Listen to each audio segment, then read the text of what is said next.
Compte rendu de la réunion du Conseil des ministres du gouvernement provincial du Congo central du vendredi 7 février 2025. Sous la présidence de son Excellence Monsieur le gouverneur de province, Grace Kwanga Maswangi Bilolo, il s'est tenu ce vendredi 7 février 2025 la réunion du Conseil des ministres en la grande salle des réunions du gouverneur au 4e niveau du gouvernorat à Matadi. 5 points ont figuré à l'ordre du jour. Adoptés à savoir 1. Communication de son Excellence Monsieur le gouverneur de province. 2. Adoption du procès-verbal de la réunion du Conseil des ministres du mercredi 31 décembre 2024. 3. Examen des textes. Projet d'arrêté provincial portant création, organisation et fonctionnement du comité provincial de pilotage du programme d'investissement pour la forêt et la restauration des savanes Copil Pifores en cycle.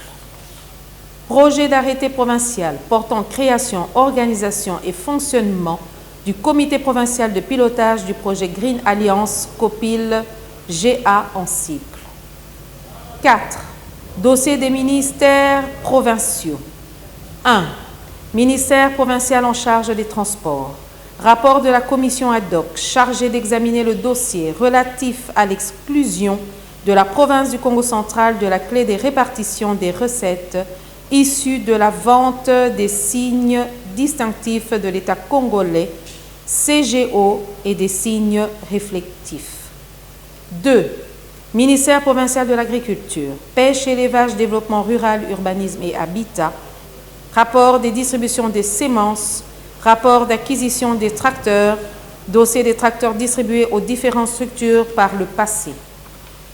Spoliation terrain de la clinique vétérinaire, pêche et élevage et celui abritant le bureau de Proader, développement rural. 5. Divers. Communication de son Excellence Monsieur le gouverneur de province. De prime abord, son Excellence Monsieur le gouverneur de province a salué et souhaité la bienvenue aux membres du gouvernement présents à la réunion du Conseil et annoncé que sa communication porte sur l'actualité du pays, précisément sur l'appel au patriotisme, au soutien au FARDC et au commandant suprême ainsi que sur le renforcement des mesures sécuritaires. Avant d'aborder les points prévus, il a circonscrit sa communication en évoquant l'adresse de son Excellence, Monsieur le Président de la République, chef de l'État, du 29 janvier 2025 à la nation qui a confirmé que la République démocratique du Congo est victime d'une guerre injuste du Rwanda qui menace sa souveraineté. Cette circonstance suscite un sursaut de patriotisme et provoque une psychose alimentée par certaines rumeurs allant jusqu'à situer les ennemis de la République dans nos frontières à travers la province du Congo central.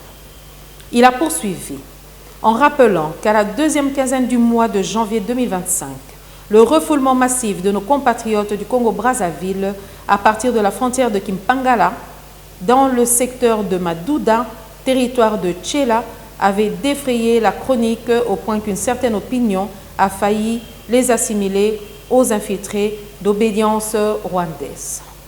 Aussi, de nombreuses rumeurs sur une présence rwandaise dans le territoire de l'Uozi ont également retenu l'attention de l'opinion.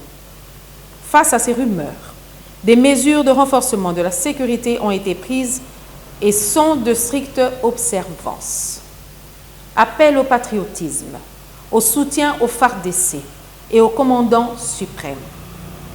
Par un communiqué officiel daté du 27 janvier 2025, l'autorité de province a invité la population à extérioriser son patriotisme, son soutien au FARDC et au commandant suprême en participant à une marche pacifique qui a été prévue à Matadi en date du 30 janvier 2025.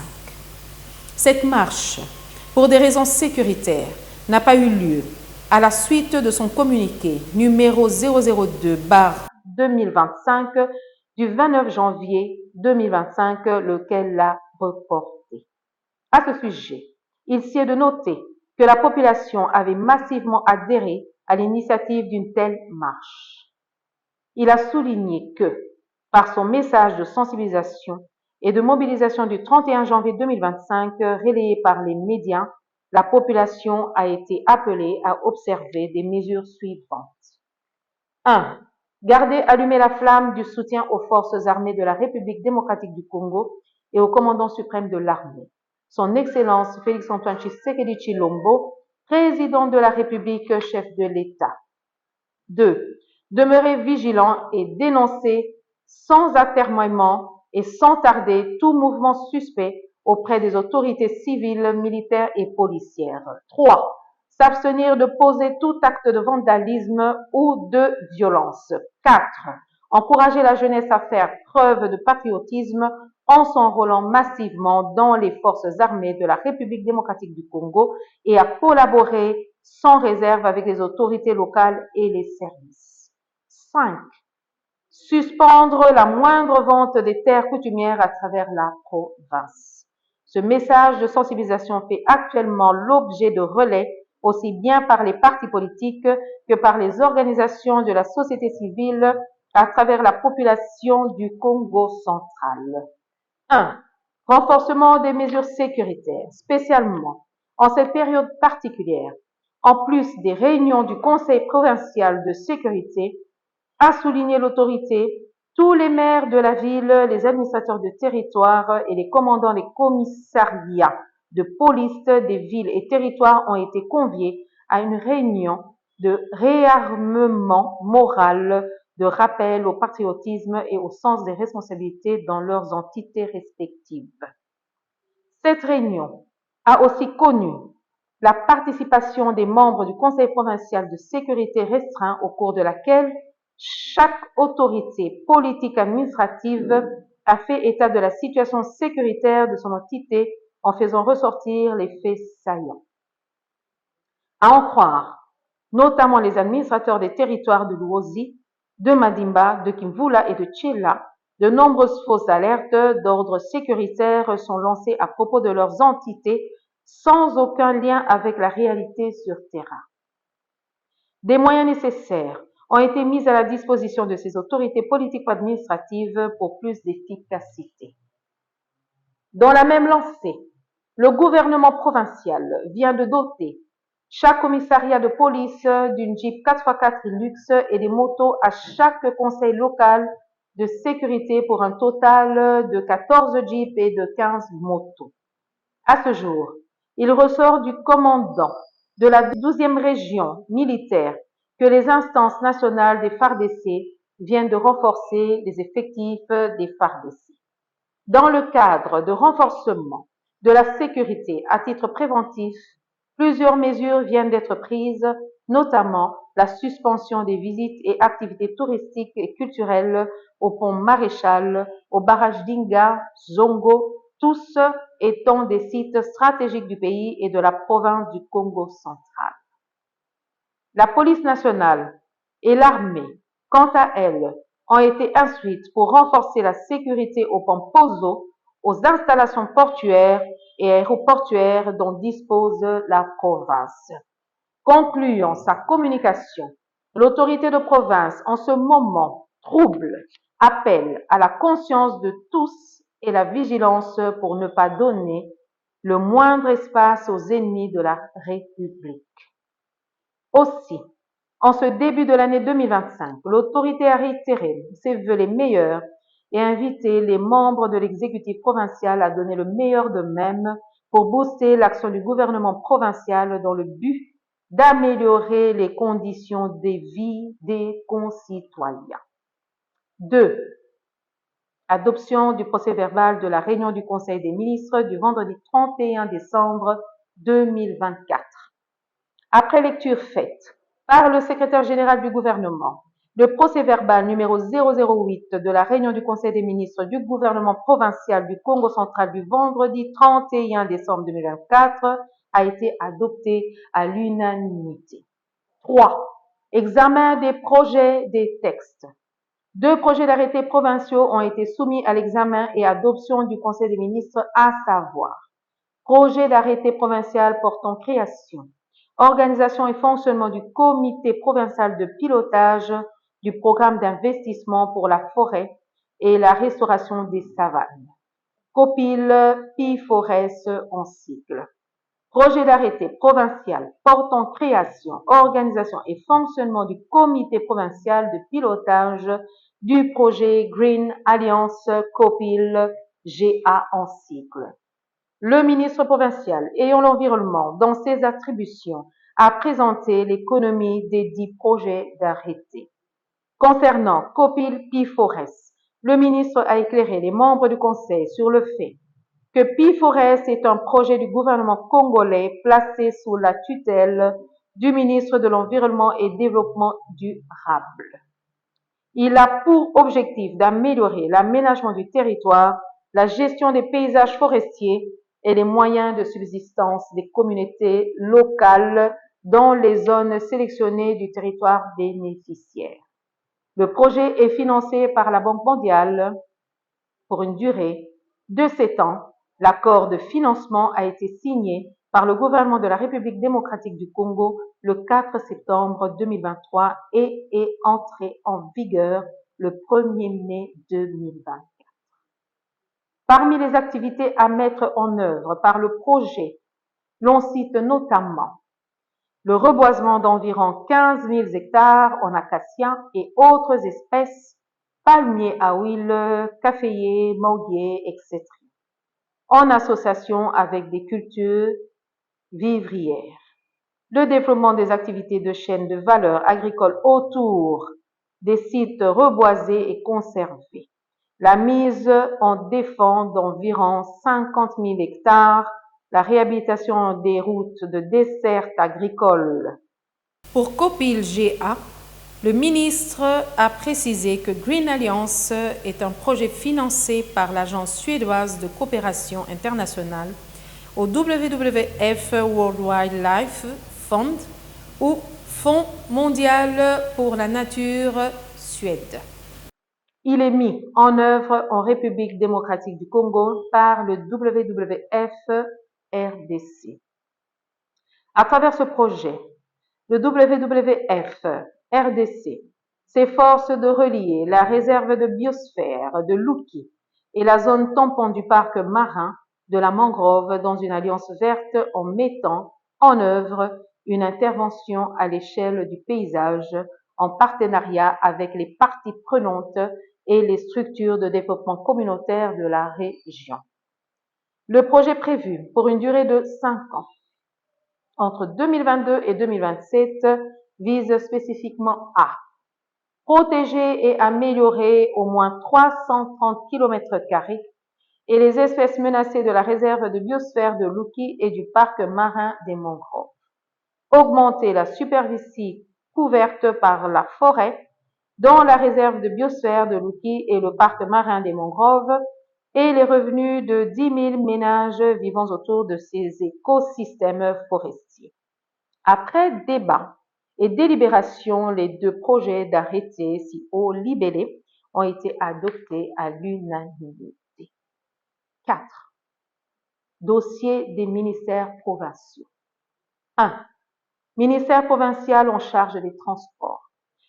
Le ministre provincial étant en mission, le secrétaire général du gouvernement provincial a procédé à la présentation du rapport de la commission ad hoc chargée d'examiner le dossier relatif à l'exclusion de la province du Congo central de la clé de répartition des recettes issues de la vente des signes distinctifs de l'État congolais, CGO, et des signes réflectifs tels que recommandés par le Conseil des ministres du vendredi 31 décembre 2024. En effet, la province du Congo central a été exclue de la clé de répartition des recettes issues de la vente des signes si haut libellés depuis la signature du nouveau protocole d'accord entre la CNPR et la DGDA en date du 23 août 2016 et scellé par l'arrêté ministériel numéro 0009/CAB/MIN/TVCD/2022 du 16 février 2022 portant affectation des recettes issues de la vente des signes distinctifs de l'État congolais, CGO et réflectifs. Pour que la province rentre dans ses droits, La Commission a préconisé des pistes de solutions dans l'obtention de l'abrogation de l'arrêté incriminé. Le rapport a été adopté à l'unanimité. 2. Ministère provincial de l'Agriculture, Pêche et Élevage, Développement rural, Urbanisme et Habitat.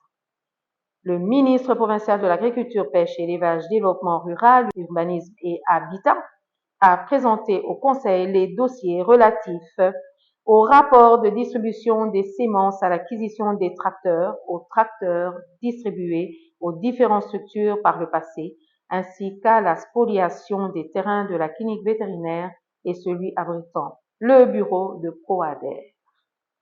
Faisons allusion au rapport de distribution des semences pour la campagne agricole 2024-2025. Il ressort que 655 sur 975 ménages sélectionnés ont bénéficié de 335 000 mètres linéaires de boutures de manioc certifiées. Concernant l'acquisition des tracteurs, la fiche de réception d'intrants agricoles pour les provinces Campagne agricole 2024-2025 renseigne la réception par la province du Congo central d'un tracteur.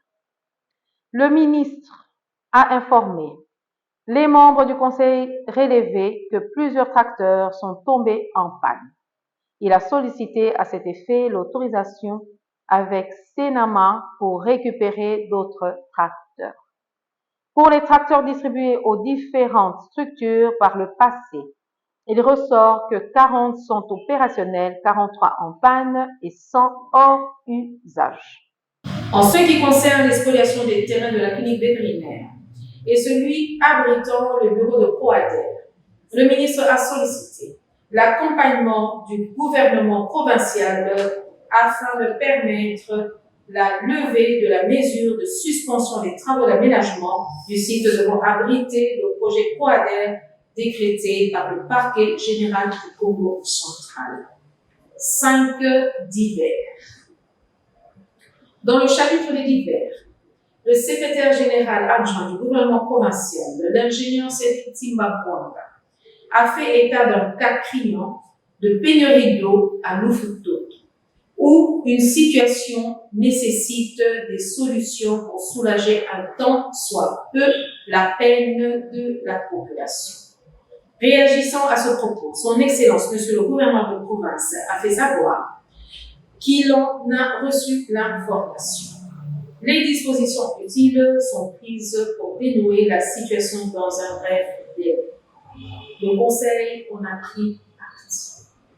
Intervenant, toujours dans les divers, le ministre provincial ayant le budget dans ses attributions a informé les membres du Conseil des ministres qu'un certain nombre des fonctionnaires affectés au cabinet y présentent comme vérificateurs. Il propose ainsi de procéder à la vérification aux fins de tirer au clair leur présence. Un projet d'arrêté portant abrogation de celui affectant les dits fonctionnaires est apprêté dans ce sens par le ministre. Pour sa part, le ministre provincial, ayant la santé dans ses attributions, a soulevé tour à tour quelques préoccupations à l'attention des membres du Conseil. Dès le premier abord, avant de soumettre sa proposition de régularisation, le ministre a déploré le manque de numéros matricules, voire de commissions d'affectation au profit des agents évoluant dans son secteur, dont la plupart n'ont aucun salaire. Dans le même ordre d'idée, il est revenu sur le dossier ambulance, dont la nécessité n'est plus à démontrer.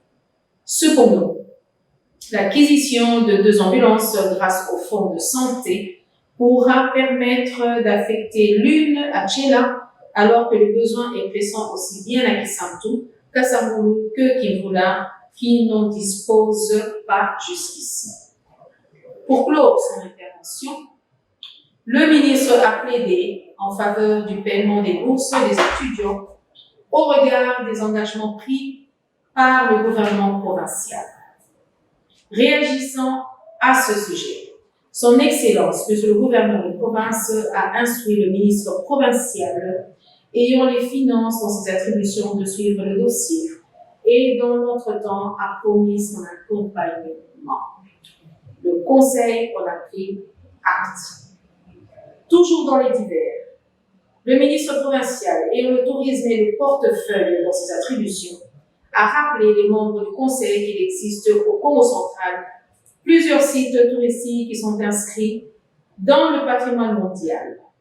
Plusieurs documentaires réalisés ainsi que d'autres conférences à l'international attestent cet état des choses.